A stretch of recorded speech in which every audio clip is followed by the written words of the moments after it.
Order. Good afternoon and welcome to the Women and Equalities Select Committee. Today we'll be holding our follow-up session on the rights of older people. And in our panel today we will be hearing from Caroline Abrahams, Charity Director of Age UK, Dr.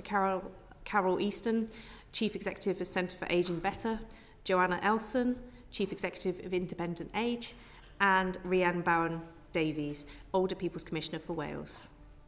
Thank you all for coming and welcome, and thank you so much. This is obviously another piece of work that we're carrying over from the previous committee, but it's an incredibly important piece of work and we wanted to ensure that we finished it off. So thank you and welcome again, and I am going to hand over to David. Thank you very much, and welcome and thank you for coming in today.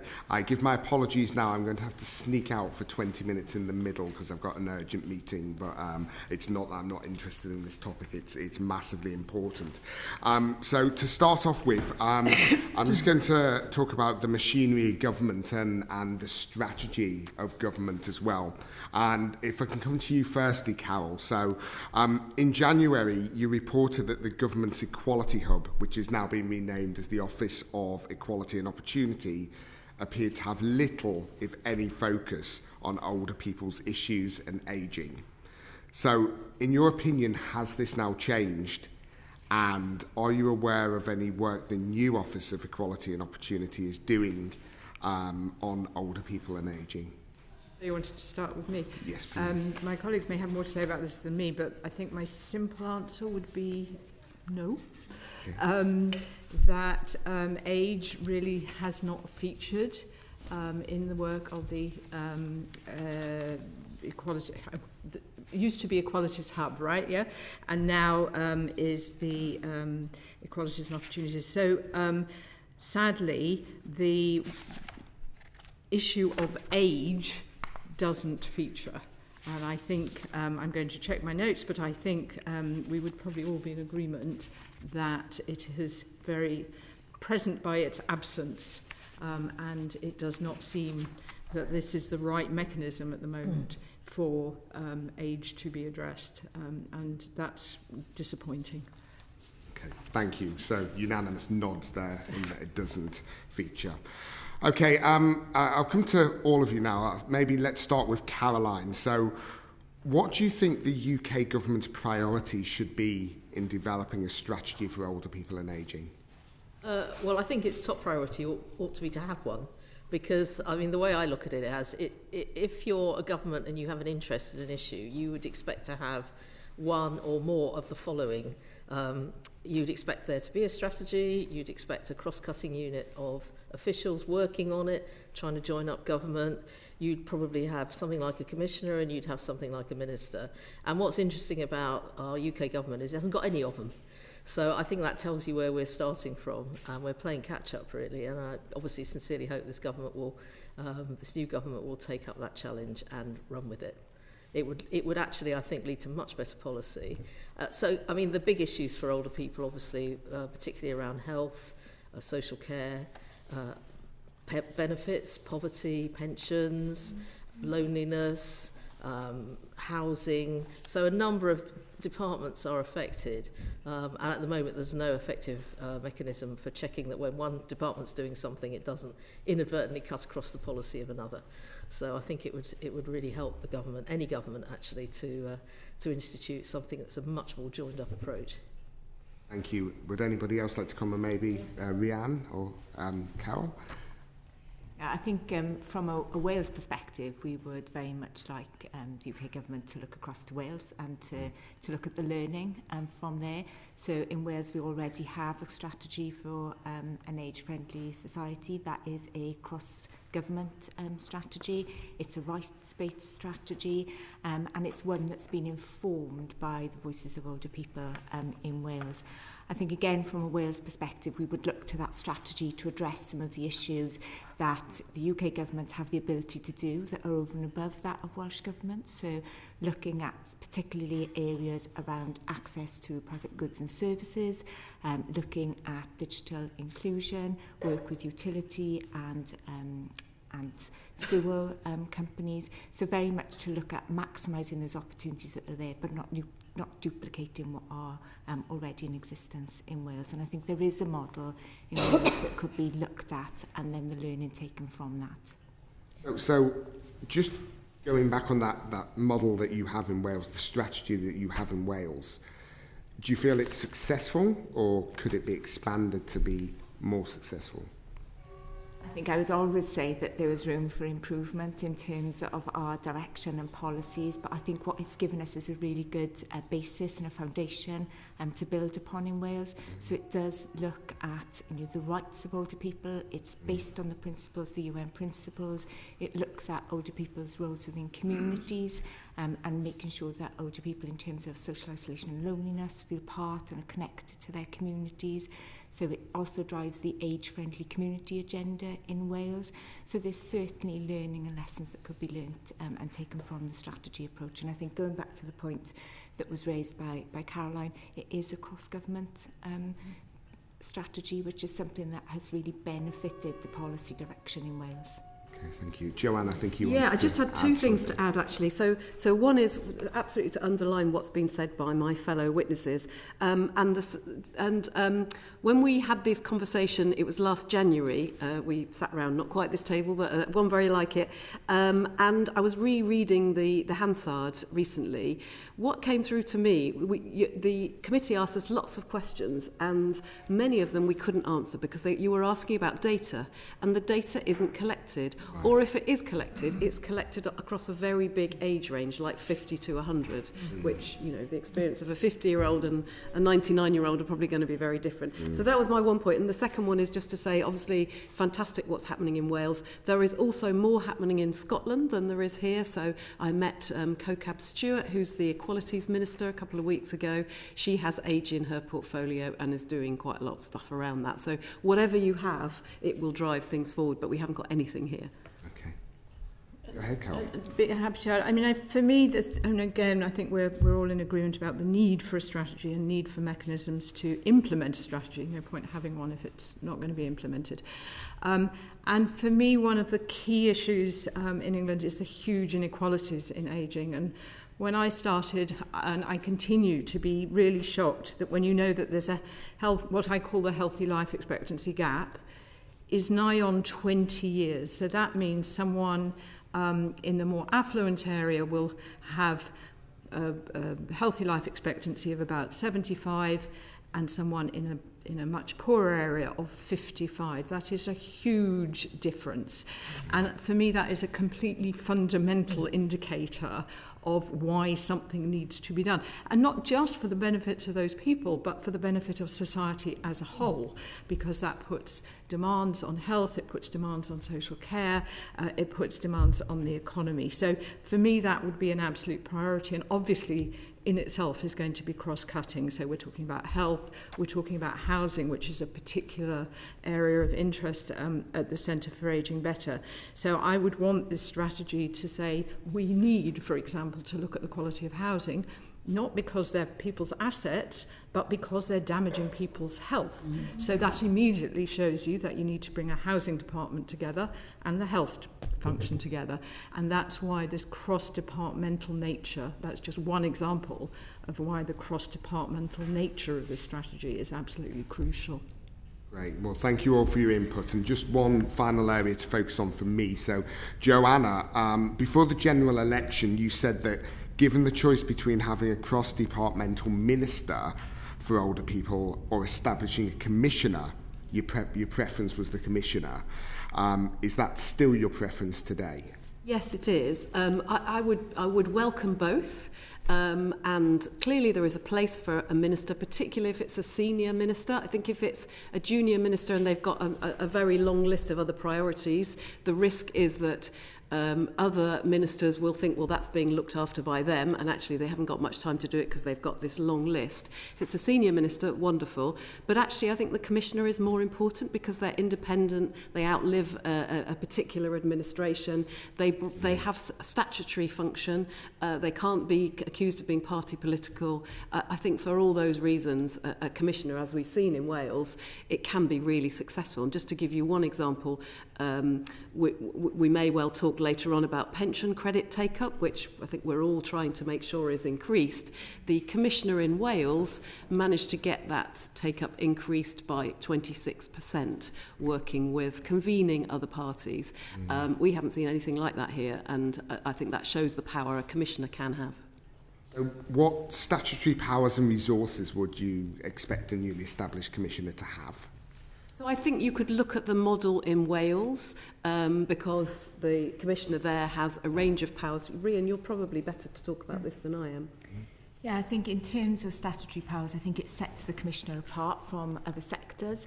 It gives credibility. I think it gives a status in terms of the role.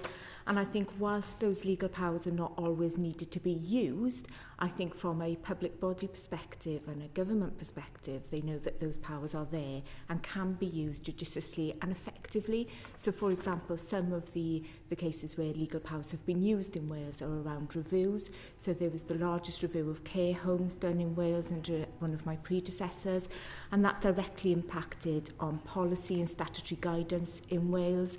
But also, so there's that the review power gives a framework, it gives an expectation. People are very clear in terms of what that review power provides to the commissioner, but also wider powers in terms of issuing statutory guidance. So we've issued statutory guidance around engagement and involvement of older people in terms of decision making, but also guidance wider in terms of expectations of public bodies in Wales. So I think there is that ability through those statutory powers to create and influence change and to drive change forward. And I think, as I said previously, it sets the commissioner role apart from other functions and bodies within Wales. Right, thanks. Do any others have any other views of any statutory powers that a commissioner could or should hold?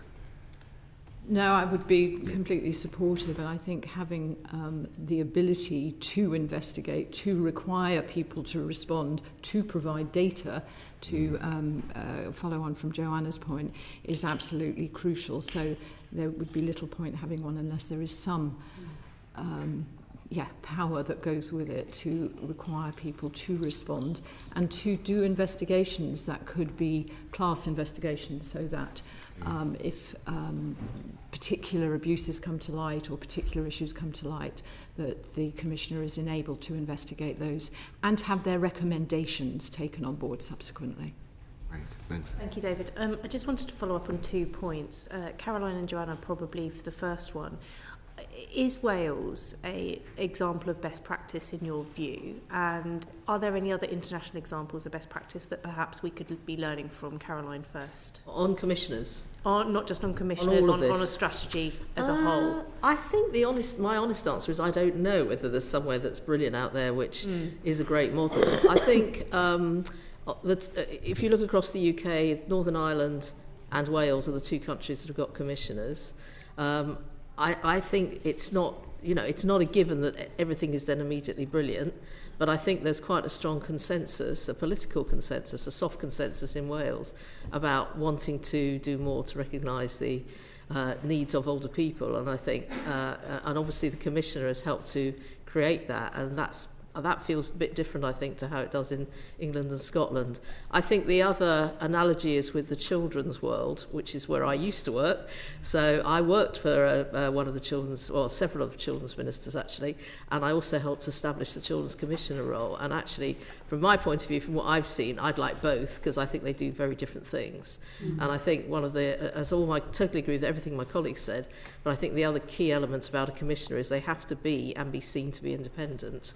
And and so reporting directly to Parliament. Of course, they're going to be working with Whitehall, with ministers and so forth, but I think ultimately they have to be seen as standing above the fray.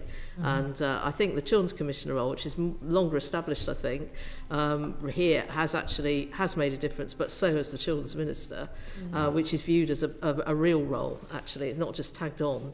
Actually, that person does drive a lot of the policy in that space. So I see no reason at all why that couldn't be the model here, and you could have both. Thank you. Joanna? Yeah, just to, I haven't got anything to add on what other countries do, but there is one thing I wanted to add, which is since the last time the committee looked at this, we've done some work talking to older people across the UK about what they'd like to see. We did some road shows, we wrote them up, we can send you the report. But there are two quotes that I thought you might be interested in. So somebody in Blackpool, an older person, told us, Wales has a commissioner for older people, we need one for England. It's about having someone at the top on your side. It's someone who can get something done. And then somebody called Michaela in her late 60s told us, I think it's absolutely crucial that people's voices are heard, particularly the older generation, as we've been brought up to be told, don't make a fuss. Actually, we've got to. Thank you for that. And Carole, you spoke about the need for cross-cutting between different departments and I would say through different bits of people's lives, whether it's health and housing. And ICBs were designed in part to try and deal with that issue, particularly around the issue of health.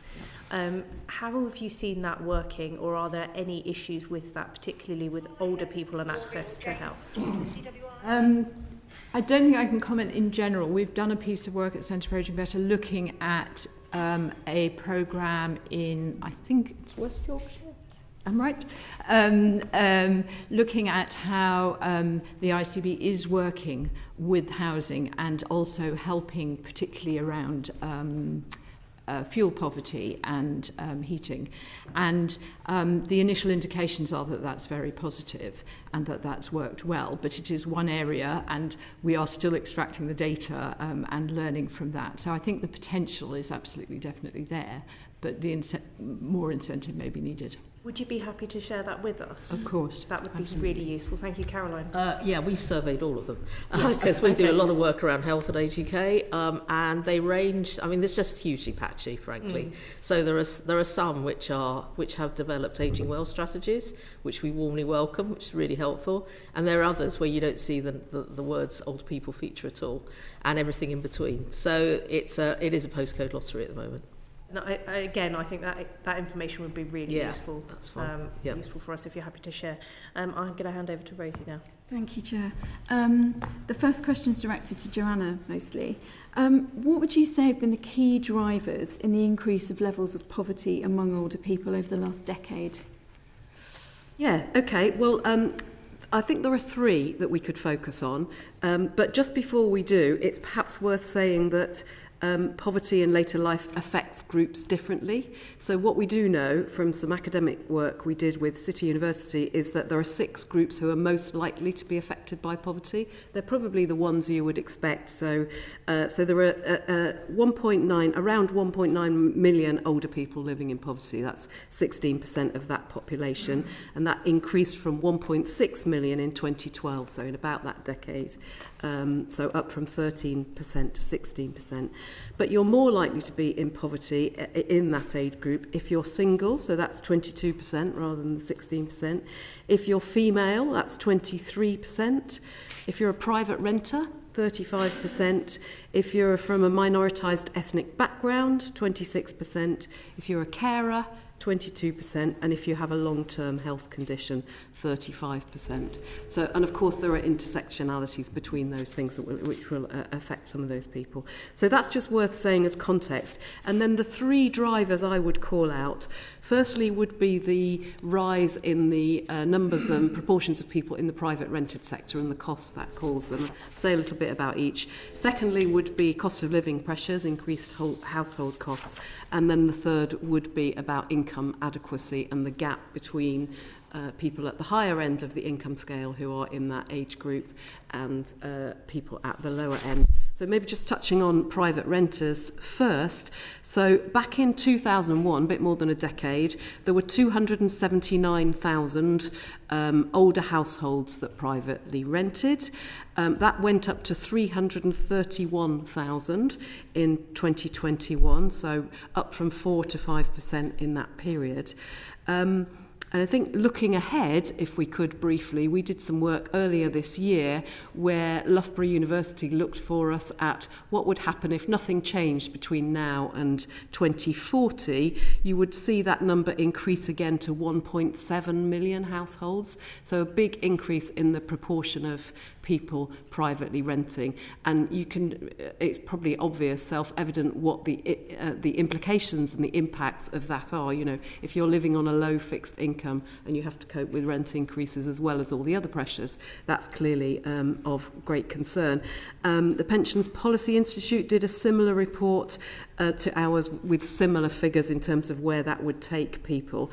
And they also noted that at that point, 2040, fewer than 1 in 5 pensioner households would have enough savings to afford to rent even a modest home. And finally on this, worth noting that currently 60 to 65 age group, so just below those of pensionable age, has the highest poverty rate of any adult age group at 22%. So I think that does make it a bit of a ticking time bomb. And 59% of that group expect to have no additional income beyond the state pension to support them in retirement. So I think you can see it's an issue now, and if nothing changes, it will continue to be an issue. So that was my first one. Second one was about cost of living. So this is probably well known to people, but energy bills, very well known. I'm sure we'll talk about the winter fuel payment later, but 50% of older people with household incomes below £15,000 told us they're worried they won't be able to pay their energy bills this winter. I could say a lot more about energy bills, but you probably know that pretty well. What gets less attention is water bills are also a real issue for older people. We've actually got a report coming out on this tomorrow, which we will share with the committee. But, you know, it's shocking examples of older people washing infrequently, not flushing their toilet, saving their washing up over several meals to save money. So those are real issues for older people. And then finally, perhaps surprisingly, another essential service threatened by cost of living is broadband. So even people who are digitally enabled start paying for their broadband and then find it's too expensive and turn it off, and obviously lose all the benefits that you can get from both financial and social from that. So cost of living pressures are clearly a driver. And then the third one would be income adequacy, and this is this point about there being quite a big gap between the people at the top in this great age group and the people at the bottom.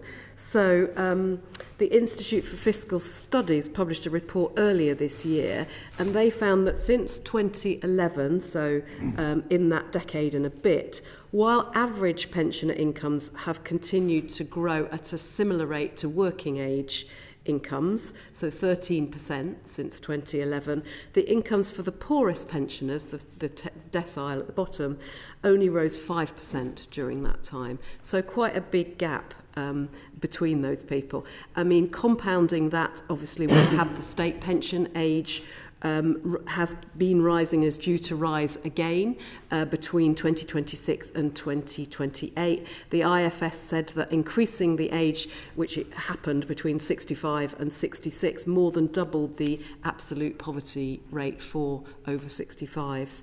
So I think you can see that that there is this gap, and for the people at the bottom, that is really serious. So they would be the three drivers I'd call out. Thank you, that was a really helpful answer. What steps would you like to see prioritised to reduce poverty in our ageing population? I mean, do you think things like the Renters' Rights Bill might have made a difference with that, the private renting particularly? Yeah, definitely the Renters' Rights Bill will help. What it doesn't do is what they do in Scotland is address rent controls. So rent increases, that's an issue clearly for this age group on a low fixed income. But other mitigations we'd like to see. So we've talked a bit about winter fuel payment. I'm sure we might get into that more. That is it having quite a big impact, as I'm sure you're aware, on older people, and a very urgent one because the deadline for applying is the 21st of December. There is, I think, at least a 12-week wait for people applying now. So something clearly needs to be done about that. It doesn't seem to us that the threshold has been set in the right place. There are, as you probably know, about 1 million people who are eligible for pension credit who are not yet receiving it, and there are certainly several 100,000 hovering above the line who are still in poverty but aren't eligible for it. So another look at winter fuel payment seems a very sensible thing to do.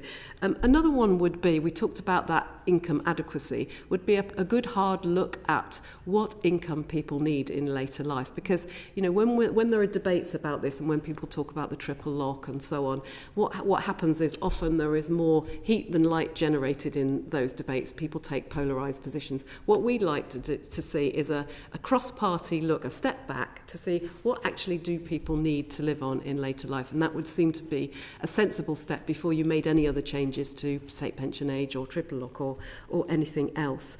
And then a couple of mitigations on the cost side would be around social tariffs. So there is a social tariff for broadband. I talked about broadband, but hardly anybody knows about it. It is often linked to pension credit, but again, hardly anybody knows about it, so not much use if you don't know about it. And then we definitely need a decent, consistent social tariff for energy and for water. There's quite a lot of work being done on this by lots of different organisations. I would say that needs to be a priority for government. Thank you very much. Just turning to the whole panel, the third sector was strongly opposed to the decision to means test the winter fuel payment. How effective will the mitigations that the government have put in place that they announced be, do you think, or not? To start? Whoever wants to start, yeah. Not at all. For a variety of reasons, really. I mean, firstly, there's obviously a dependence on trying to get people to claim pension credit, which is exactly the right thing to do. Of course, we need to get people to claim pension credit, but the gap is just too big and the time is too short. So even if, let's hope that the government comms campaign is really effective and it encourages more people to claim. But at the moment, I think, they're only relatively small numbers in the greater scheme of things that are putting in a claim. And we know, and the government knows, that a fair few of those will not be successful claims either. I think they produced some figures about that recently, which suggested maybe half of all the applications were, or more than half of the applications were turned down because people are optimistic. They need the money and they put in a claim. You can't blame them for that, but of course it also makes it a bit harder for DWP to process all those claims. So that's partly why we've got such a big backlog at the moment. So that's one thing. They've also written to people who are claiming housing benefit because although the eligibility for pension credit and housing benefit is slightly different, there's quite a big crossover. That is a very sensible thing to do. However, it's not going to lead to great revolution in the numbers claiming either. And the reason for that is because we've got a real problem when it comes to anything that you're asking older people to claim, because you're requiring them to do something proactive. And of course, the price we pay for getting the money to everyone through the winter fuel payment is that you end up giving it to some people who don't need it. But the benefit is it does go everywhere. And the problem is, as soon as you decide to move away from that kind of approach, it is impossible to find another way that is as good at getting it to those people who won't otherwise claim it. And when you think about it, we're thinking about older people now increasingly living at home who are very unwell. But people aren't going into care homes and hospitals like they used to. The policy direction is for more older people to stay at home for longer. That's a very good thing. But actually, they need to keep their homes warm, etc., etc. And that means you've got lots and lots of older people who are in profound old age, who are very frail, who've got loads of things going on in their lives, who are in and out of hospital, who are dying, who've got dementia, and they're not in a position, unless they've got really supportive families, to be able to do the proactive thing of actually claiming and asking for help. So that's the problem we've got.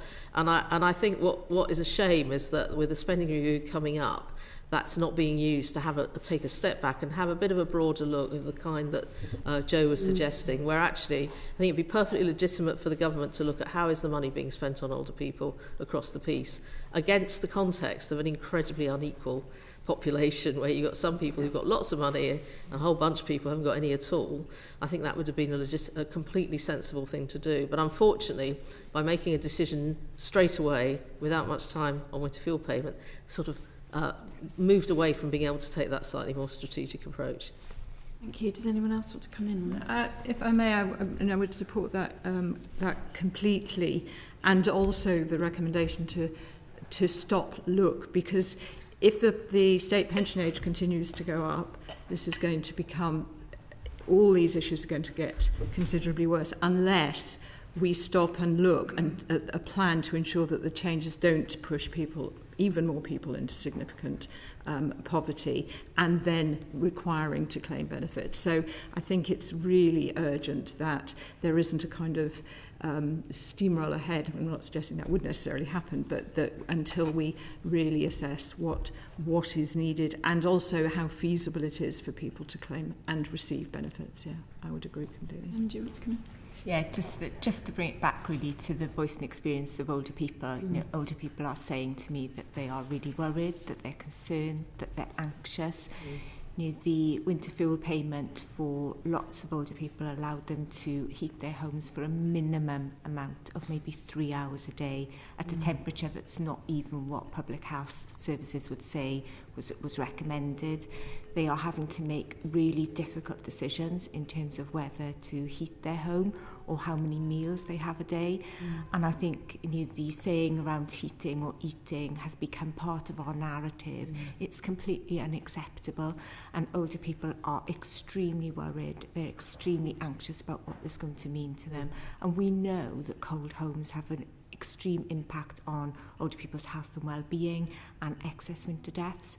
And I think to support what my colleagues have said in terms of being able to reflect and review the decision and the impact that it's going to have, because I think we are facing significant hardship and distress for older people because of this decision. Thank you. And would you all agree, I mean, most MPs that sort of didn't vote that way would just experience told us that older people are more likely to opt out than opt into something because there's stigma and embarrassment. Would you all agree with that, broadly? It's partly stigma. It's also having to fill. It's the you know, even if you decide you're going to ask for help, you've then got to fill in the form. Yeah. And you know, the pension credit form isn't particularly onerous by welfare benefit standards, but it's still got 243 boxes you've got to get through, even if you can move through them quite quickly. And so for older people on their own, for some older people, that would be too much. There's a preference for doing it. You can do it offline. The preference is you're sort of pushed to do it online, but you can do it offline. Yeah, if you can get through to the DWP helpline, they're really helpful, but they're incredibly busy. So they would help if they can. Age UK helps where we can, but we are inundated as well. So that is a barrier. But I think the biggest barrier is probably just not knowing it applies to you and thinking that, well, actually, you know I'm struggling a bit, but actually Mrs. Blogg's down the road, she's the one who really needs it, not me. So there are a whole bunch of barriers that get in the way of people actually proactively saying, please give me help, and then successfully claiming it. With the focus on winter fuel allowance, sorry Rosie, I'll come back to you in a minute. I just wanted to ask, because there was a lack of, you said there was a lack of awareness and standardisation around social tariffs for energy in particular. Are we in danger of just looking at one part of the solution here around winter fuel allowances, while also not looking at the high energy costs in the first place? Are there any good examples of social tariffs and any particularly bad examples for energy companies at the moment that you know of? It doesn't kind of work like that, I think. Basically, what happens is that the government would need to take a view, I think, with Ofgem and I think the industry to bring forward a social tariff for energy. And the last government got quite close to, it was thinking about it. I think some of your colleagues are thinking about it. There are some very real benefits. And then the real question is, how far do you draw it? So who becomes eligible for a social tariff? It definitely wouldn't only be older people. It would definitely be families on low incomes. It could be disabled people. It could be carers, etc., etc. And then, of course, the question is, how do you fund it? And you either fund it through taxation, possibly a bit unlikely at the moment, or you get it, everyone else pays a bit towards it through their bills. but it's a government-driven exercise, so it absolutely is the Energy Department's job to be thinking about this. Our understanding is they are, but we hope that those plans will come forward and we'll actually get that over the line. It would make a big difference, just as Jo was saying. Anybody else on that, Rhian? I think it also comes back to the point that Jo made earlier in terms of data and having meaningful data and how we use that data, how we match that data together and join that data up across different sectors and different departments. So I think in terms of identifying and proactively supporting individuals to be able to claim entitlements, to understand entitlements, I think that's really something that is missing. And I think whilst there are initiatives and pilots that have been used, it's about that being consistent so that older people aren't missing out because where they live don't have those tools to match that data. Thank you. Rosie? Thanks, Chair. To what extent are affected older people accessing the broader warm home discount and the local authority's household support fund? Have you got up-to-date records on that? Actually, I'm sorry to be using the same phrase again, but I think it's absolutely fair. The warm home discount is administered by energy companies in slightly different ways, and the main eligibility is for people already on pension credit, but it is possible to access it if you're not in some cases. So that is helpful because it deals with the problem we've all alluded to, which is it's not only the people eligible for pension credit and not claiming it we're worrying about, it's the people who are above the line. And there's a load of them, there's probably at least 1 million of those. So in theory, some of those people could get help from their energy company. However, they have to ask for it or be identified. So we're back to the issues we were just talking about people being prepared to put their hands up. On household support grant, yeah, certainly. And in some cases, in some areas, we know that, for example, local authorities are working with their local HoC to help administer it and get it to people. But we have to remember it's a crisis grant and it's there for the whole population. So it's there for families and children who are in dire need. It's there for older people too. A few local authorities are deliberately targeting, I think, a bit more at older people. But, you know, it's not going to make that much difference. It's welcome, but it's not going to do the job really that winter fuel payment did. Thank you. Anyone got anything else to say about that?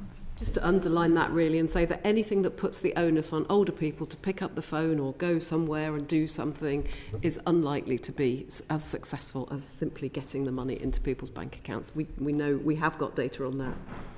Thank you. Last bit. What further mitigations would your organisations like to see, and what would be the cost to the Exchequer, if you know the answer to that? We shall have a go at that. We've obviously done a lot about winter fuel payment, as you're probably aware. You could automatically give it to certain older people who are claiming other benefits. You could give it to older people who are claiming carers allowance, housing benefit we already mentioned. The government has said it will be merging housing benefit with pension credit. That is a good thing, but it's going to take a couple of years. It's quite a big administrative change, so it's not going to help this winter. That's the problem. And you could give it to people who've got certain other benefits as well, including attendance allowance, which would help people who've got disabilities, but who, of course, could have all kinds of incomes.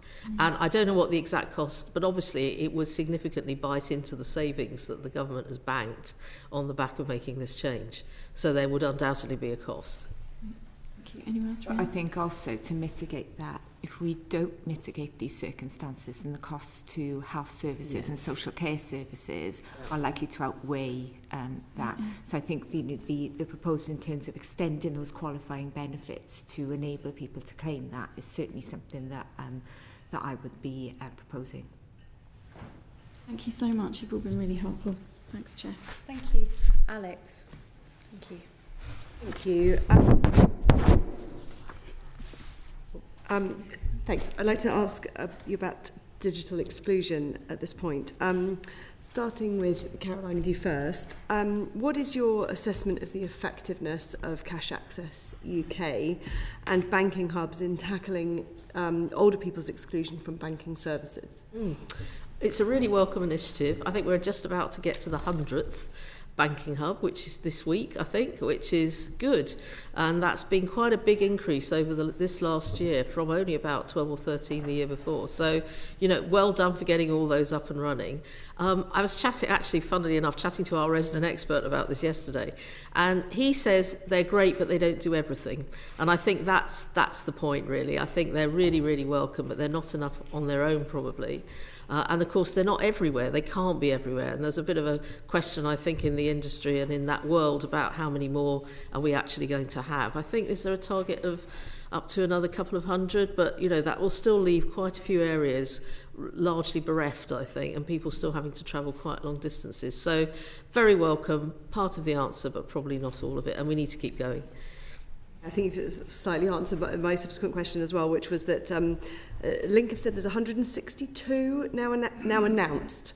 So my question was, is that enough? I'm guessing no.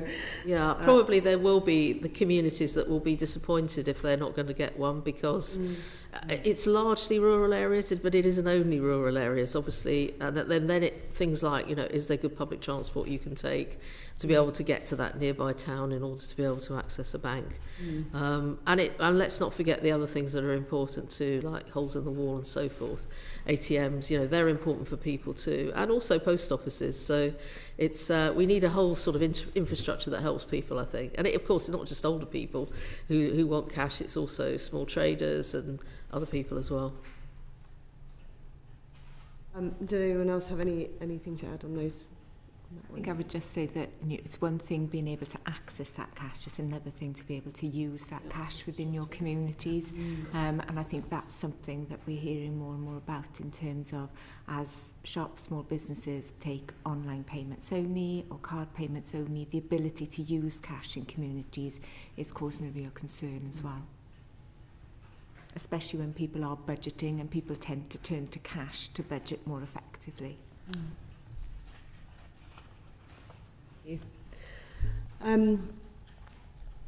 Rhian, can you describe the key findings and recommendations from the Welsh Commissioner's January report on digital exclusion? Yeah, so the committee may be aware that my predecessor published a report in January of this year called Access Denied, and the recommendations looked at digital exclusion and inclusion in Wales and what the recommendations to government and public bodies would be. And I think the overriding message that came out of that report is that this isn't an issue that's going away. So the recommendations were around continuing to provide good quality offline information.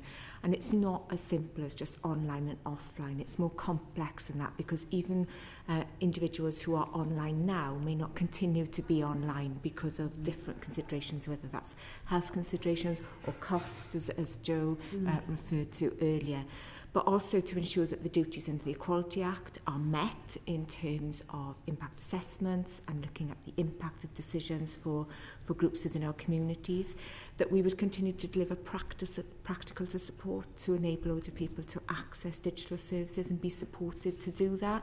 And what older people speak to me particularly about is being able to access that support in a place that's familiar to them, that's welcoming, that there's no time pressures or a feeling that this has to be an assessment that they need to do, and that actually we link digital support to social interests and personal interests that people have that then enable them to carry out activities online.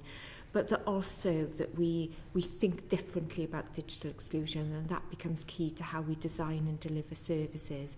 And whilst we're 11 months on from that report being published, and I think what we have seen in Wales is a significant shift in the understanding and the conversations that happen around digital exclusion, and that some of the language and thinking has changed. So rather than thinking about digital first or default into digital, we think about the citizen in that, and our services becoming citizen-centred. And I think as well, one of the biggest shifts as well is that change in how we think about developing and delivering services. And yesterday in the Welsh Government budget, we saw an increase of 1.4 million towards digital exclusion. So I think thinking about the strategic approach to policy that has happened in Wales that has been influenced by the Access Denied report is quite significant and on a road to where we need to be, but practically there's still a lot to do. Yeah, so are there any other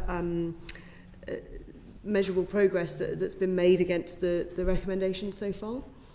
In terms of measurable, not, because I think in terms of that practice, we're still some far away, but what we're seeing is that shift in policy thinking, policy decisions. Older people are still experiencing digital exclusion around access and services in particular, whether they be financial services, health services, their ability to go out and have activities on a day-to-day basis. And we think about car parking machines have become QR codes, or they've become online payments. So some of the really practical things that we're still working towards, but really welcome that shift in thinking, emphasis, recognition and investment that's followed that in Wales.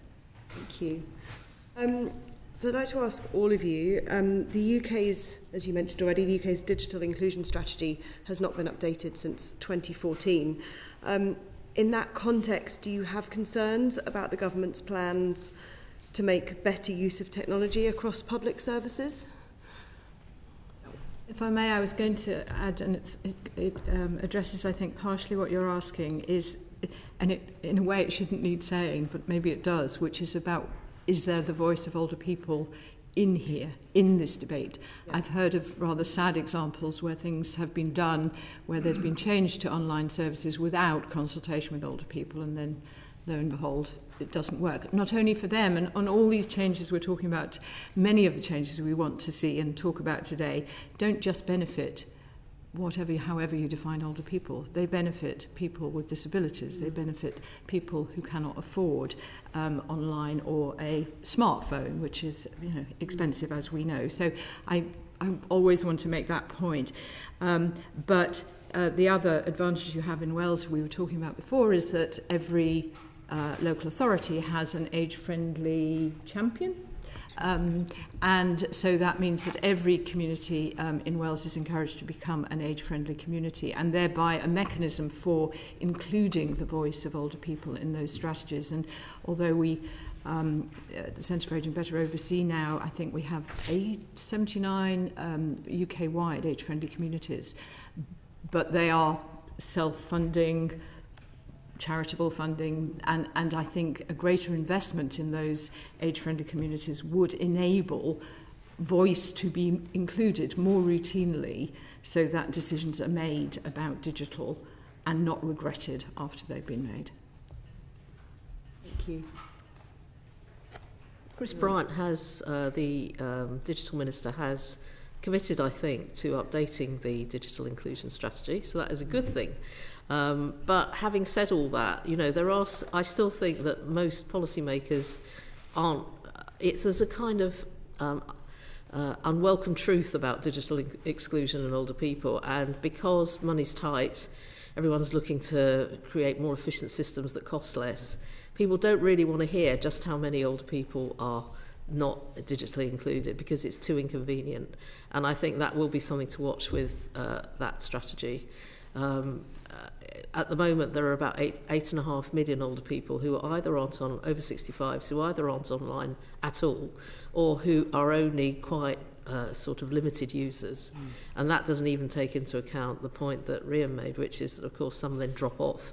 It's not just on-off. It's actually, it might be, maybe you use Facebook, but it doesn't mean you could manipulate your bank account online. They're very different tasks. Yes. So I think there's a bit of over-optimism, which is very convenient for policymakers. So I guess it's the job of people like us to bring up the realities.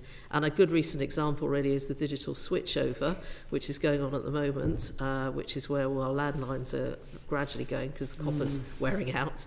And there was a recent, I think Chris recently announced an agreement with the telecoms industry, which would be about trying to protect telecare users a bit. But when push comes to shove, if they aren't able to actually get in touch with them, they're still going to press ahead. And I think that's an interesting example of where, you've got an economic interest coming up against the interest of older people who are vulnerable and probably not online.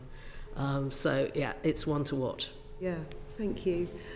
What do you think should be the top 3 priorities for an updated UK digital inclusion strategy? Well, just my go at that, I suppose, would be, I think there has to be proper resourcing and acceptance that, very often when digital inclusion is discussed, older people are left out. It's focused on young people, and of course we need people of all ages to be digitally included, including those who can't get online because they haven't got any money and they're growing up in families where no one can afford it.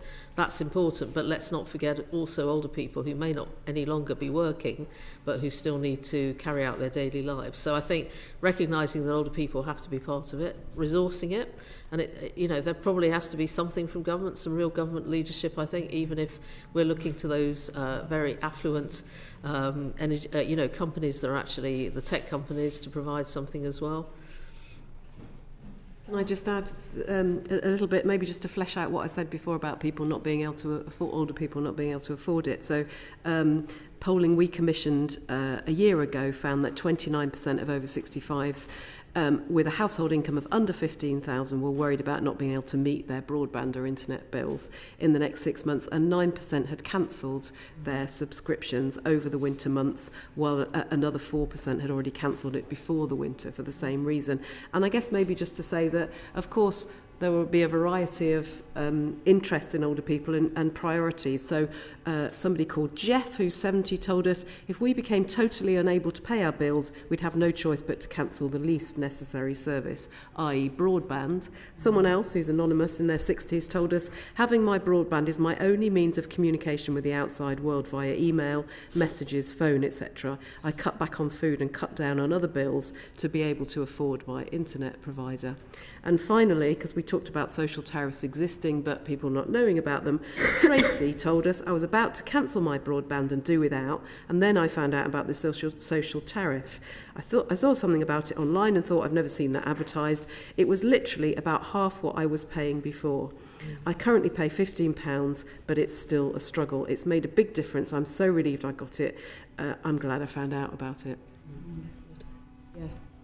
So actually then that link, which was going to be my next question, actually that link between poverty and digital exclusion is really significant, but are you saying that should really be one of the key focuses in the strategy? I think so, because if you ignore that, then you are, and as Caroline said, that will not only be older people, that will be working families and families with children and others who simply can't afford to pay for it. Yeah. I think just to come back on that, certainly, in the development of that strategy, I would be encouraging to look at the Access Denied report and the recommendations that are in there around the experiences, the lived experiences and the voices of older people, but also when developing support to enable people to access digital, then we listen to what older people want and are saying, rather than think that we know what needs to be in that support. So actually, not only older people, but all those groups that would be included in our strategy, that they have a voice in terms of shaping what that looks like. Thank you. Thank you, Alex. Kirith, you had some follow-up questions on this. Yeah, I just wanted to ask, and you've all sort of touched on this already, but how important is the retention of non-digital services in tackling loneliness and social isolation for older people? Very. I mean, just for everything, actually. I think I didn't say as part of my answer on the digital inclusion strategy that actually alongside encouraging anyone who wants to go online, supporting that, we have to accept that there are lots and lots of older people who aren't online and who will never be online, and this problem is not going to go away. It's there for the foreseeable future, I think, and so that means there do need to be digital alternatives, and things like face-to-face services are really important in tackling loneliness and enabling people to be part of their local communities. As Carole was saying, often as part of age-friendly communities, for example, but they're really important for other things as well, whether that's being able to talk to someone on the end of the phone at your bank and not just be stuck with a sort of chat thing that you can't manipulate, or crucially being able to make an appointment with your GP. Yeah, that's it. Did anybody else have anything to add on? If I may, I think it's also about skills development. It's not an either or. It's kind of like you may not use it for a while, but also you may only be able to use it, as Caroline has suggested, to a certain degree, and trying to book my own GP appointment can be really challenging. So I know who to go and ask for help, And I think that's the other thing. It's somehow the strategy needs to also include, because I think, you know, I'm very careful not to collude with a stereotype that older people can't manage digital. That isn't the case. Older people are as diverse as younger people. Some people will manage it really well, other people will manage it less well. But where do you go when you're alone or you don't have family around you to ask for help with it? And I think that needs to definitely be included as well. And if I may, just to add to that, so if we're going to skill people up, which I think is absolutely the right thing to do, we also need to protect them. So unfortunately I haven't got this statistic in front of me and I can't remember it, but I will send it to you. There is a shocking statistic about the numbers of older people who are scammed, and who then don't report it because they're ashamed or, you know, they're upset and so on and so on. And we've done a little bit of work with some of the banks on this to try and ensure that the people who are serving older customers are aware of that and know what to do. So alongside skilling them up, we need to protect them. Yeah, thank you. And just one more, if I may, Chair. In your experience, how much of a difference would it make if there was better sort of broadband provision or broadband connectivity? Would that enable more and more people to get online? Is that something that's sort of occurred to you? I'm sure it would, but it's not a barrier that older people typically raise, I think would be fair to say. Obviously, if you live in a profoundly rural area, there's no broadband, you know, it really, really matters to you. But it's not really the main barrier that any of us hear about, I think. Yeah, that's right. Yeah, and so probably the more important argument would be that emphasis on the retention of the non-digital services. Yes, definitely. Okay, thank you. That's everything. Thank you, Carole. Carole, I am very glad that you raised that there is diversity within the older people in terms of their comfortableness or their use of the internet. It just made me think of my grandparents, because my grandma learned how to use the internet in her 80s and she carried on using it until she was 97. My granddad refused. So even in one household there can be a difference. Definitely. So Catherine.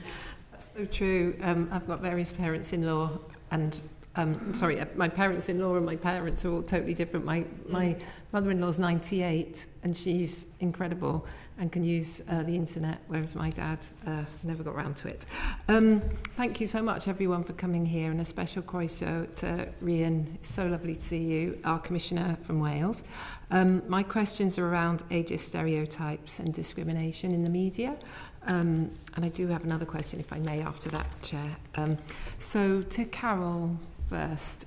Your research found media and advertising industries recognise the problem of widespread ageist stereotyping, but had little appetite to address this. Why do you think that's the case? I think ageism is not taken seriously. It's the form of discrimination in plain sight. It's been acceptable, it's banter, it does no harm, and certainly does no harm in quotes, I beg your pardon. And certainly a lot of the work that we all do, and we certainly do at the Centre for Ageing Better, is try and draw attention to the harm that ageism does. And somehow I think, as you know, society as a whole, we're none of us probably immune from it. We've kind of soaked it up since childhood, and so it needs to be raised as an issue. And I can give you some examples. I mean, you probably know, but recent media examples. Talking about the cull of the elderly, that was around coronavirus, or boomers have it better than millennials. It's like, again, it's this sort of anyone over the age of 50 or 60 or wherever they put the marker, we're all the same. No difference, everyone's the same. That's the implication of that, rather than that as we get older we get more diverse and there's more experience. Bed blockers, another one of my real pet hates. It's like, who in their right mind chooses to stay in hospital?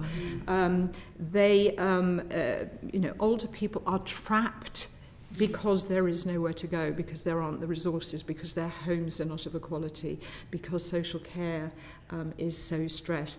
So it's all blaming, and it tends to be negative, sadly. So that's the kind of background to the work that we want to see change. Age used kind of in very unnecessary ways in the media. Having said that, we've been talking, I think as some of my colleagues have, to the Advertising Standards Agency, and they have decided to do some research looking at the depiction of older people in the media, which is good news. They did something similar, I think, in relating to women and sexism, and have now begun banning adverts that contravene the rules that came out of the research that they did in that area. So we've certainly shared the research that we've done, and we're hopeful that there may be some movement in terms of advertising. In terms of Ipsos, the editor's code, that's proving more challenging. We have spoken with them as well. Age isn't explicitly mentioned in the code, and we would like it. We would recommend that it was. People know that there's ageism in the media. They notice it. They want something done about it. So even 42% of people recently said they'd want to take action when they see ageism in the media. So I think gradually the recognition through our work, through the work of many other people as well, is growing, and hopefully it is becoming a little bit less acceptable to denigrate or invisible older people in the media, and use very casual stereotypes like, too old to change your tricks, or you can't possibly understand IT, and those images are perpetuated. So I hope we might be making a little bit of progress, but there is still a very long way to go. Thank you. And Caroline, coming to you, and before I ask you the question, I just want to give a massive thank you to Age UK, because honestly, without your organisation, my parents, who are based in England, I don't know what they would have done in a couple of years ago when they hit a bit of a crisis, and your organisation was incredibly helpful, so thank you. Yeah, thank you. And I think the feeling I'm getting from the committee today is that I've been a CEO of a women's equality charity, and we've always said every policy needs to be looked at through a gender lens, and what I'm seeing here is actually every policy also needs to be looked at through an older people's lens as well. That's coming through really strongly.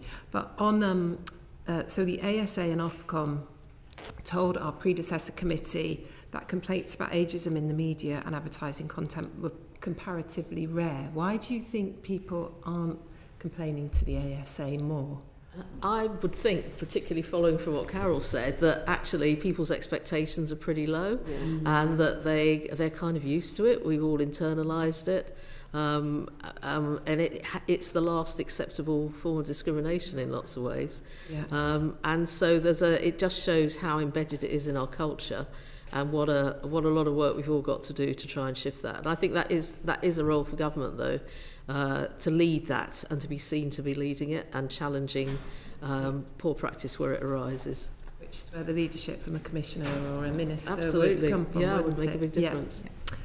Okay, and have a question to all of you, really. Have any of your organisations taken any steps to encourage older people to complain about ageist content? The Age Without Limits campaign that we're running at the moment, and we'll have a more public-facing advertising next in January, but we're working continually on it, definitely is designed to raise awareness and help people spot ageism and discrimination when they see it, for the very reasons that Caroline has just described, that actually when you stop and say to people, stop and think a little bit, they go, oh my goodness, yes, so it is. I've just made a dreadful assumption, either about somebody else or even about myself.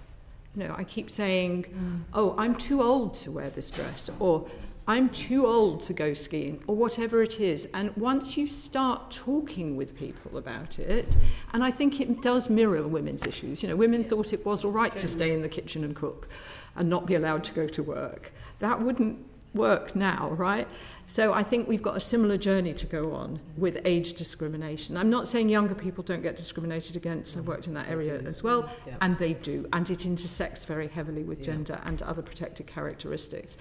But that ability to kind of pass it by and feel, and as I say, to kind of minimise it when we know that the harms it is doing means, I mean, just to give you an example, because people are not getting health treatments they need, they're not getting the care that they need, they're being discriminated at work. So that impacts on them as individuals, it impacts on the economy as a whole. But it is the, as you said, I think the last bastion of discrimination that we need to challenge and have people recognise both in themselves and to be able to challenge when they see it in others. Yeah, thank you. Do you want to add something, Rhian? Yeah, just to add to that. So I think from a Welsh perspective, we are engaged with Welsh Government and partners about a national conversation around ageism that we're looking to develop next year.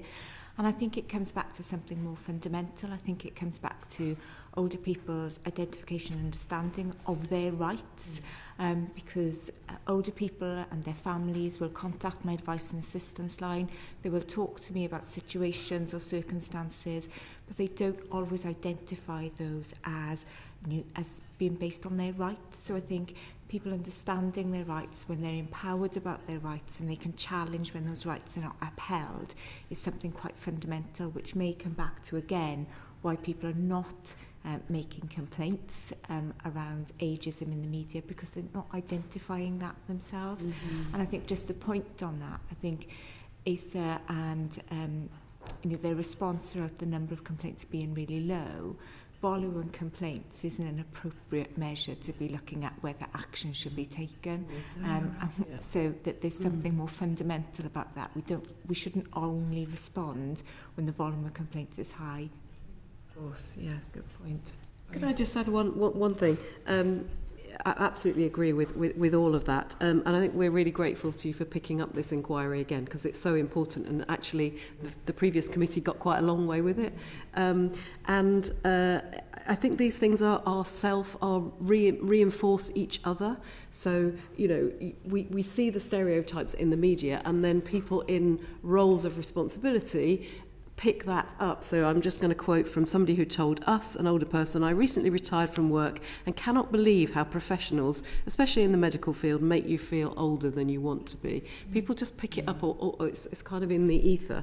And I was struck when I reread your previous chair's letter to Kemi Badenoch after, just as the election was being called. She said, "In every area we examined, there was evidence that ageism is not treated as seriously as other forms of discrimination, despite a wealth of evidence on its harms to individuals and society." I'd forgotten how strongly she put that, and she was absolutely right. Mm-hmm. Thank you.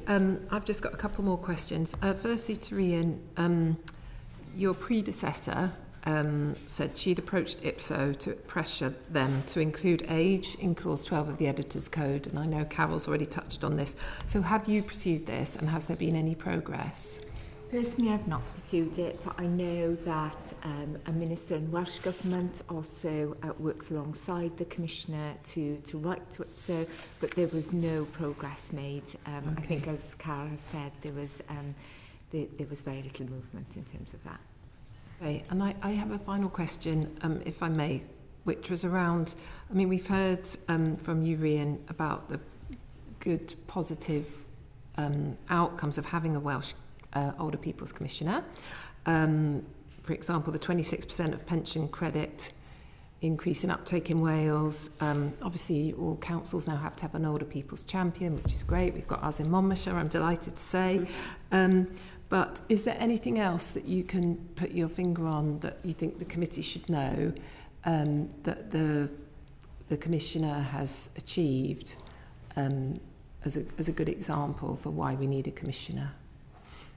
I think firstly that the Older People's Commissioner role is an independent voice and champion for older people, and I think in developing the Commissioner's role, I think older people's voices are really important in terms of what they would like and need from a Commissioner. I think that independence is really important, especially in terms of perceptions of older people and being able to engage with the Commissioner.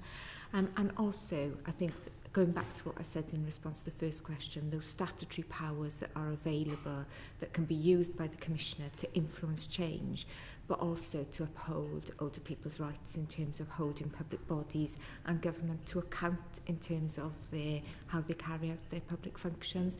And I think that's just really important. Thank you, Catherine. Rachel. Picking up on some of what you've said about stereotypes and discrimination, particularly within the media, and my apologies for being late to this committee.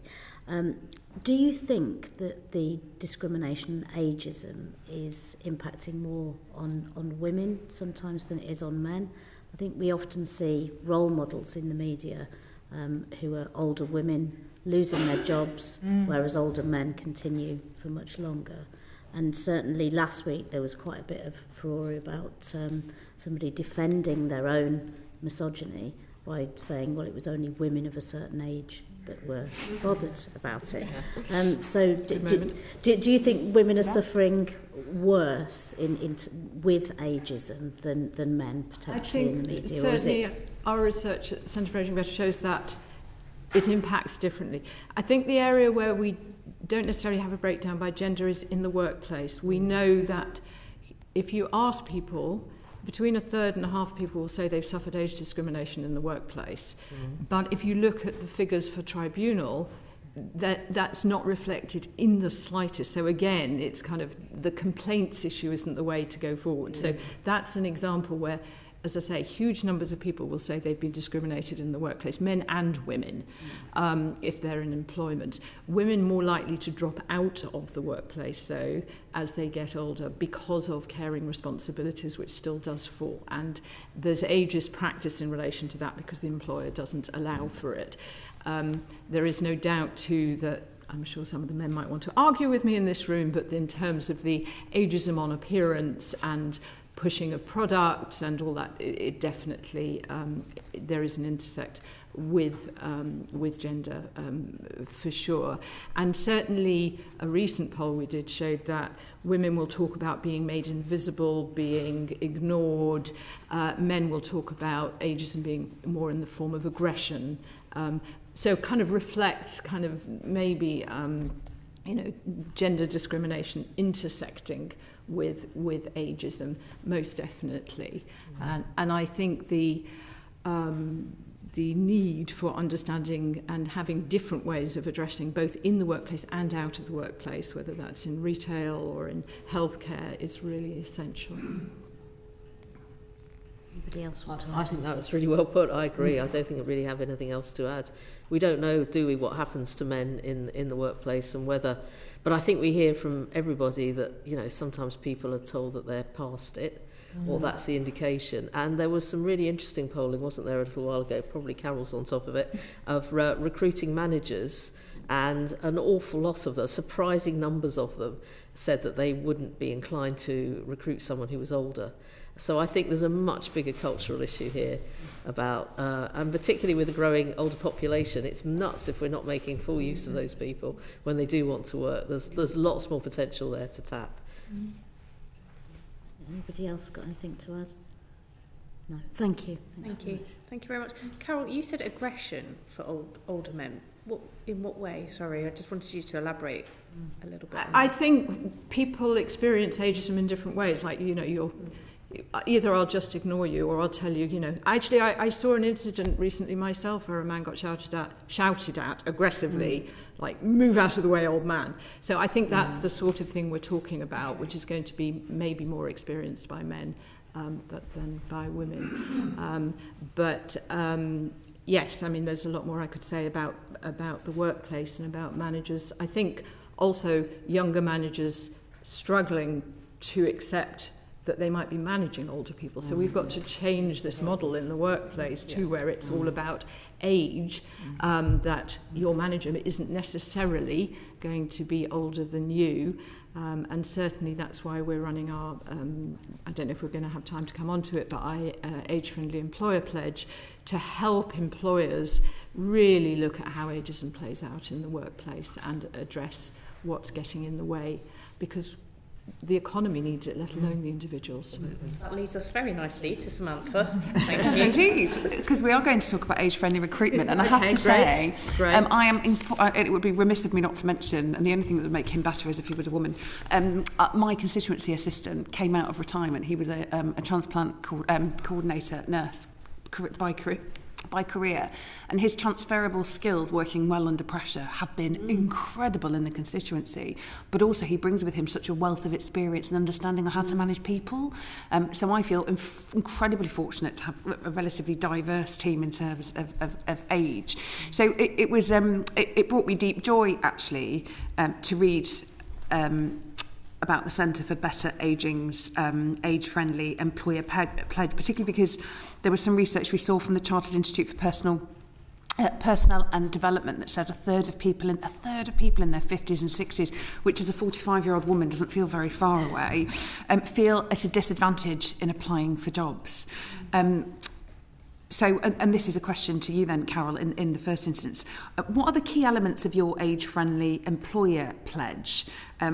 What take-up has it had, and what's the assessment of its impact? And maybe for the benefit of everybody, you might just give a quick summary of what it is. We've got it in the paper, but if you don't mind talking about it. So we launched the Age-Friendly Employer Pledge as a way of helping employers think about ageism and age recruitment, age retention, and having a diverse workforce, as you say. And to date, we have about 463 employers signed up. I think it's something like between 800,000 and 1 million people now in those organisations, which is really, really encouraging and shows that people are beginning to think about this issue. The reason we did it, as you say, is because so many people say they are discriminated against, either in seeking, getting and retaining a job, and then also being trained or promoted or given opportunities when they are in the workplace. So it goes all the way through. So this is a very light touch approach for companies to sign up to the pledge, to appoint a age-friendly champion in their organisation, and to commit to doing something every year and telling us what they're doing. We are in the process of conducting an independent evaluation to see what difference it's made. But we do check in regularly with the employers, and what we're hearing is that there have been significant changes already and optimism that the culture in organisations is changing and recruitment practice is changing. So we'll have the formal evaluation in about a year or so. But certainly the enthusiasm and the kind of anecdotal feedback we're getting at the moment is very positive. And for some organisations are already doing good things, and it gives them a framework within which to do it. And for others, it means they're going to stop and think about how they phrase advertisements, for example. You know, does enterprising, innovative, all those words we might think are very exciting. If you talk to older people, they kind of imply that doesn't mean me. So have we considered what language we're using in recruitment? Have we considered whether we are making training within our organisation available to everyone of any age rather than just people under 50, which is sometimes what happens in organisations? Have we looked, as I say, about particularly to one of the big things that we'll come on to are terms and conditions. So flexible working, again, is particularly important for older people, and some of the organisations we've been working with have had another look at how they're doing that. But that works for a lot of other people as well. So again, I think the employers that will do really well in this area will kind of make changes that actually benefit people of all ages. So there's an age lens put on it, but it will be of benefit to everyone. So flexible working, caring responsibilities, and health. It isn't just older people who have health conditions, but we need to enable more older people to stay in the workplace post 50, and so it is also about health provision in the workplace. So it is a step-by-step, and then what we ask is at the end of the year, these companies report back to us on what they've done and commit to doing something further in the coming year. And so far, it's all looking very encouraging. It's not a pre-prepared question, but I just wonder whether working for a living gives such a huge sense of purpose. It's not just about earning salary, is it? It's that sense of purpose. It's getting up, it's feeling like you're contributing to society, and then perhaps keeping you healthier because you're mentally more stimulated. Is there been any research that sort Absolutely. Good work is good for you. It's good for your health, physical and mental health. So enabling people to stay in the workplace with quality work, obviously it's different if you're very low paid or it's very stressful or physically onerous, but for many, many people, they want, when we know there's hundreds of thousands of people who are economically inactive, who want to be back at work. They actually want to be in the workplace because they know it's better for them, also better for the economy, as it turns out, of course, but it's definitely better for those individuals. And we have to, it sort of goes hand in hand with challenging the stereotypes that we were talking about before, that you have to move people from going, well, there's no point training someone beyond 50. We're talking about raising the pension age to 67 and 68, and yet people over 50 are not doing well in employment support, they're not getting the training that younger people get, they're not getting the development opportunities, and they're being discriminated in recruitment. That jigsaw puzzle doesn't work. And are they more likely to be more committed? So if they're in a role, they're likely to actually stay there rather than searching for jobs elsewhere. Again, I mean, like younger people, older people are diverse. You know, there will be some people who are really committed and want to be there. So I think enabling work to be combined with life is really important. Okay. So I think both to Carole and Caroline, do you think the government's doing enough to promote the business benefits of age diversity in the workforce? No. It's so easy, these questions. To be honest, closed the answer is almost always no. But I think it honestly is no. And my understanding is that the Economic Inactivity White Paper doesn't have a lot to say about older workers and is generally geared towards younger people. And of course, it's really important to get more younger people working. It's terrible for them if they're not, and it's setting them up for a lifetime of poverty. But, you know, given where we are as an economy and a country, we should be making the most of older people as well. And I think there is a really big leadership role for government, and also in terms of employment practices within public services. So the NHS, which is often the biggest employer in some of our more disadvantaged areas, the more that can do to model what good flexible working can look like, encourage, you know, people from all kinds of backgrounds to be part. I think things like that can make a real difference. And there is a huge inequality point about everything that Carole's just said. So yes, flexibility is the absolute key, I think, for older workers. But, you know, people in white-collar jobs are much more likely to be able to work flexibly than people who aren't. And so helping those people also to keep working and keep enjoying work is just as important, if not more so. Thank you very much. Kyrith. Yeah, I think my questions sort of follow on from that flexible working aspect, so thank you for touching on that. In your opinion, how effective are the flexible working provisions in the Employment Rights Bill for older workers? Well, we are making progress in this area, and that's fantastic, and it's long overdue and, you know, really, really good. But I think it is recognising that these rights are not equally available, basically. So we've already talked about people who are in blue-collar jobs, for example, but it's not only that, is it? It's people who work in small companies as opposed to big companies, which, you know, most people are employed in SMEs in this country, I think, and they often don't have HR departments. They haven't, you know, they won't necessarily keep up with the latest thinking, and so I guess there's a big job to do. I'm sure you recognise that too at the centre, to reach out more broadly. It's great if you can get the big, you know, blue chip companies setting the pace and showing an example, but we've got to get to everybody really. Yeah, I would agree with that. We don't really know yet. Yeah. To what extent it is working in practice and to what extent people are feeling enabled to ask for it. So I think there is, and it isn't the only thing. We'd also want carers' leave to be improved from, I mean, it's progress that we have, I think, is it 5 days a week now, or 5 days unpaid, right? But again, that's a differential. Only some people can afford to do that. So we would rather see something like 2 weeks paid, so that people can go to work in confidence, because it can stop them even going in the first place, let alone leaving, because they will weigh up the risk of caring responsibilities and other responsibilities, and may choose not to apply for a job even in the first place. So I think it's absolutely crucial that people know if they apply for a job that these will be given, and they won't have to fight tooth and nail to receive those benefits. Yeah, absolutely. Rhian, Joanna, do you have anything else that you'd like to... I just wanted to add something which links back to when we were talking about poverty. So I think we're all agreeing it's fantastic, isn't it, if we can get older people back into the workplace, and Samantha's assistant probably really enjoying what he's doing, you're getting the benefit, he's getting the benefit. But we come across quite a lot of people who are forced basically to carry on working because of their lack of income.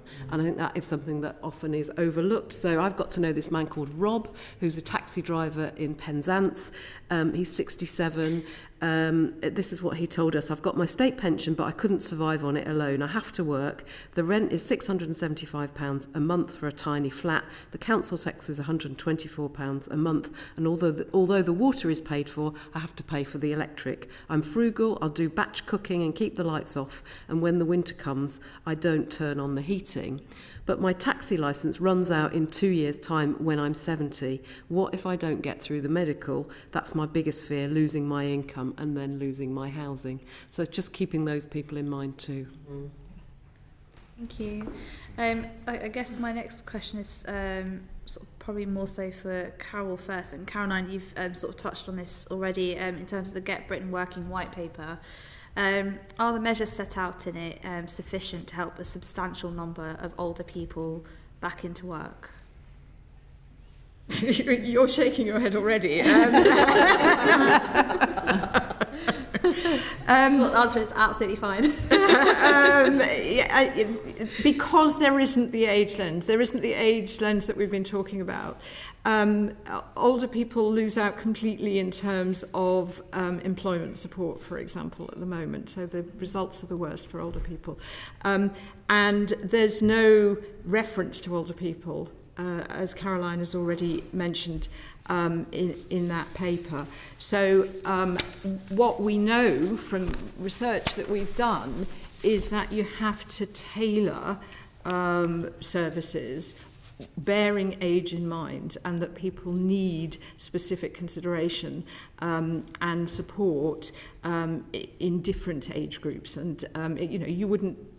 This is true of younger people as well, but focusing on older people, we need to make sure that as you build the new jobs, the new jobs and career service, that the needs of older people are built into it, and that also the people who are not currently engaging with Job Centre too. So looking at more creative ways of delivering services to reach older people in communities, in places that they go, rather than necessarily expecting people. I think there's a lot in the white paper that we would support and is really encouraging, but we definitely would like for the learnings that we know in terms of what works for older people who may have been out of the workplace for a long time, but it shouldn't be seen as insurmountable. At the moment, they're the least likely to get that support, and it's least likely to work. So I think using the evidence, designing the services with them in mind is absolutely crucial. And if I could just come in here, there's a number of proposals in the white paper that are devolved. So there are already approaches in place in Wales around Careers Wales service and the young person's apprenticeship. I think as one of the 8 trailblazers within the white paper that are proposed, what I don't see for Wales at the moment, and we're unpicking this still in terms of what it will mean in practice, but there, as Carole's already said, there's no age-specific elements within those proposals, and I think that has the potential to compound some of what we've discussed around ageist attitudes, and again, going back to a point that was made really early on, that how are we taking an age lens to the development of some of these policies at the very early stage in the development and delivery of policy areas? could I offer you another milestone, which is a commitment to an employment rate target of 75% for people aged 50 to 64 by 2030. That's what we would like to see, because it seems that targets are going to be useful. The good thing about this is that it generates for the economy. So the calculations that we've done suggest it would be 9 billion a year for the economy, and netting the Treasury an additional 1.6 billion a year in income tax and national insurance contributions if we could raise the employment target for that age group. And we're starting at 50. Yeah. You know, we're not talking about 70 plus here. We're talking about 50 to 64. I mean, talking about data, there's another point there, and we need to start thinking about not cutting off before pension age even starts. Now, all the statistics we get from the ONS are about 50 to 64, 50 to 65. Pension age is now 67. Yeah. So there's a gap. We're losing a whole group of older people at the moment in our data collection, and that could then be compounded when we're thinking about employment rates as well. Thank you. Natalie. Thank you to the panel. I am going to become a non-R early next year, and you're making me think about how special becoming older is. And I think that I just thank you for all the work that you do around making those years as good as they can be.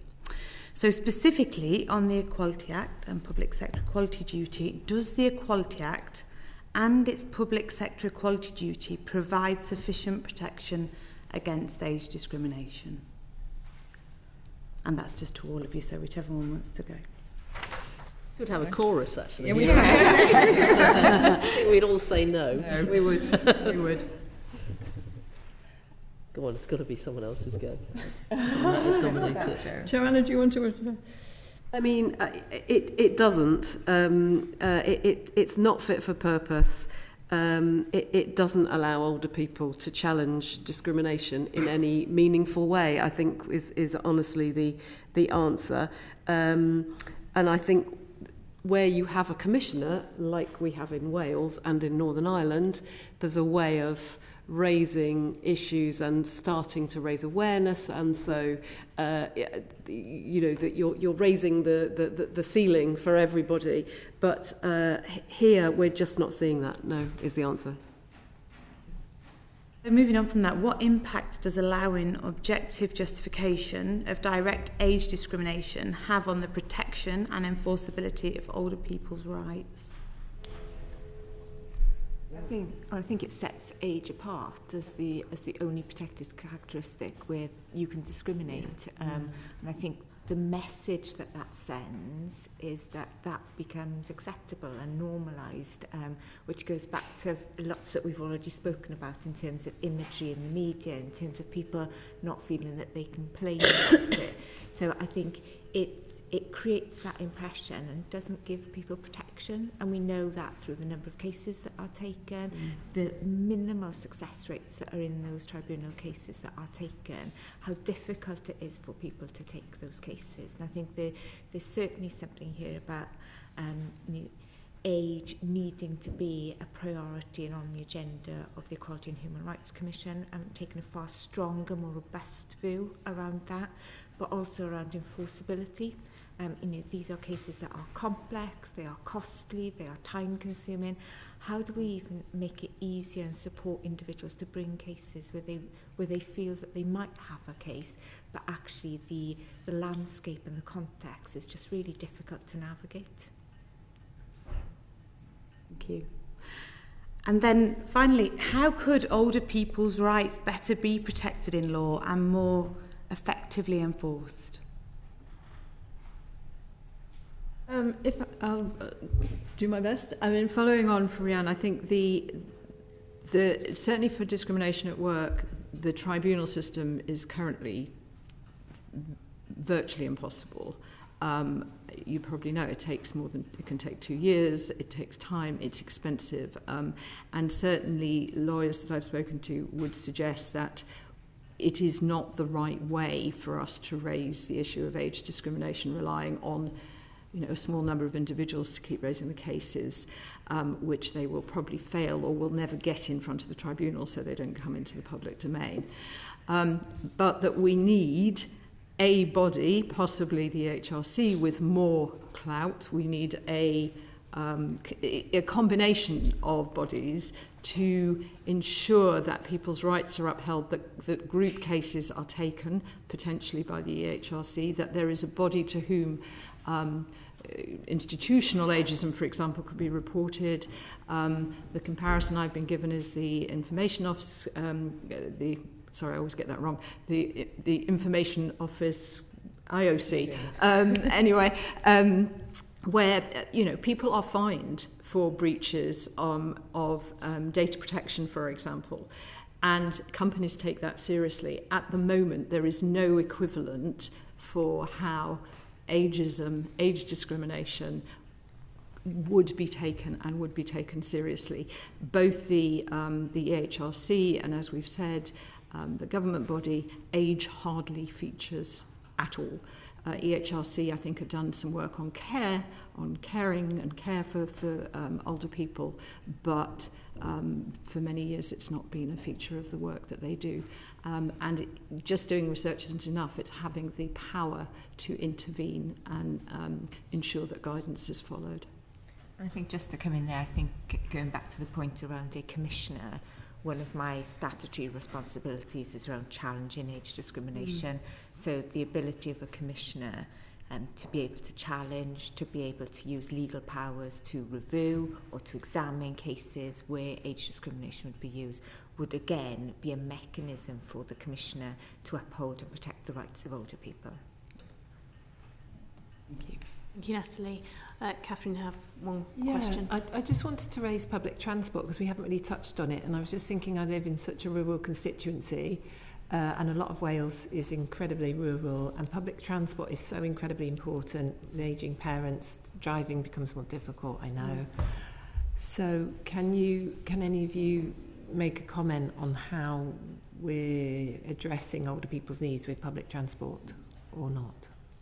I don't know who wants to start. I mean, I can say from some feedback I've had from the age-friendly communities, the answer again is not enough, that it is an absolutely key area again.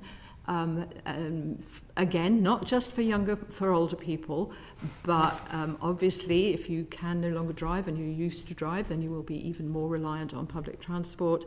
And certainly in the age-friendly communities is one of the areas that some of them have absolutely said this is something we must look at. Whether that's about provision of transport or provision of accessible transport, so I can think of a good example, I think it was in the Isle of Wight, where they trained all their staff to be more helpful, more assisting to people with disabilities, to older people, and to experience what it's like to use the transport that they were offering, which had barriers to people to access. So I really think it's very interesting how some of the fundamental issues about inclusion and isolation and loneliness can be as simple as, is there a bus that gets me into town, and is it, can I trust that it's going to be there to take me home again? So absolutely is something that age-friendly communities tell us is a priority for them.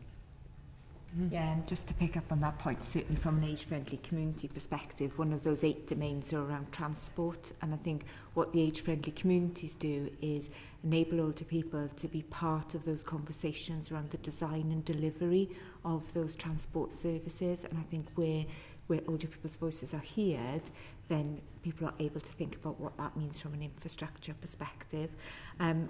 My predecessor did a piece of work around transport, particularly around access in healthcare, because that's when those conversations are quite significant. I'm happy to share that report with the committee. I'm just thinking from a Wales perspective, we're expecting a bus bill in early next year in terms of what bus services will look like, particularly for our rural areas in Wales, and just the importance of older people's voices being part of that consultation and that design service. Just to add to that very briefly, if I may, when the last committee was looking at this after we'd done our evidence session, we talked to the clerk and the chair about whether it would be helpful to get some committee members together with older people, which we did. In fact, we hosted it in the chair's constituency, and 2-3 MPs came along, and we had, I think, 12 older people and half a day. And the number one issue they talked about was public transport and the issues there. So, yeah, you're absolutely right. Thank you. I'm glad we got the opportunity to touch on that important subject. Rhian, you talked about the challenging position that you have in terms of age discrimination, the powers to review and to examine. That takes a lot of clout, and we have all heard the calls for a commissioner for England for older people. But what do you need to be effective in your role? Are there any additional resources or powers that you would welcome to be even more effective in your role as well? I think I would always welcome further resources. I have a relatively small budget in terms of being able to deliver my work and my responsibilities as a commissioner. I think the reality is that the majority of that budget is focused on a team who can deliver across all policy areas, which leaves a relatively small amount in terms of delivery of a programme of work. And I think when thinking about my budget, that would be the area that I would want to increase. In terms of establishing a commissioner in England, I was certainly sort of encouraged to think about how that commissioner would deliver their role within the resources that were going to be made available to them. I should say I'm only 9 weeks into my role, so I'm probably still trying to find my way around that, but I would certainly happily come back to the committee in terms of any learning around that point in particular. I think that would be really interesting, particularly around the powers, because as has been outlined, if the commissioner does not have the clout or the respect or the ability to challenge, then there is only a limit in the effectiveness of that role. So that would be really useful. I would certainly agree. In having previously undertaken an advisor role around violence against women, where it didn't have the powers that are attached to the commissioner's role, that made that role extremely challenging in terms of being able to influence and drive change. And the opportunities that I have as a commissioner are far increased because of those statutory powers that are attached to the role. Thank you very much. Are there any other follow-up questions at all for our panel? No? Then it leaves me to say thank you very, very much. That was a really extensive and in-depth panel, and I'm very grateful for all of your experience and the experience of the people that you are representing today as well. We're very grateful for that. That leaves me to say that proceedings have concluded. Order.